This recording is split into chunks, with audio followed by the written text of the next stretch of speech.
ആരോ വിളിക്കുന്നുണ്ടല്ലോ. ആരാ വിളിക്കുന്നത്? അഫ്രീദ. ഇപ്പൊ 100 രൂപയ്ക്ക് എപ്പം വിളിച്ചോണ്ട് പൈസക്ക് പൈസക്ക്.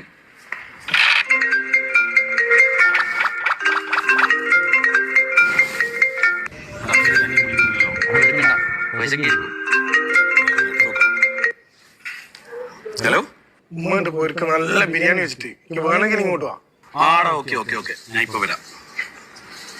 എന്തിനു വിളിച്ചേ? അത് അഫ്രീദിന്റെ പുരക്ക് ബിരിയാണി വെച്ചിരുന്നു, അപ്പൊ കൈക്കണ്ടിട്ട് വിളിച്ചാ. നേരത്തെ ഫോൺ എടുത്താൽ മതിയാണ്. ഒരു കാര്യം ചെയ്യാം, അവൻ അങ്ങോട്ട് ഫോൺ വിളിക്കാം, എന്നിട്ട് പറയാ ആ നേരത്തെ നീ വിളിക്കുമ്പോൾ ബാത്റൂം ക്ലീൻ ആണ്. അല്ലല്ലേ? ഹലോ അഫ്രീദ, നീ നേരത്തെ വിളിക്കുമ്പോൾ ഞാൻ ബാത്റൂം ക്ലീനും. നീ എന്തിനു വിളിച്ചേ?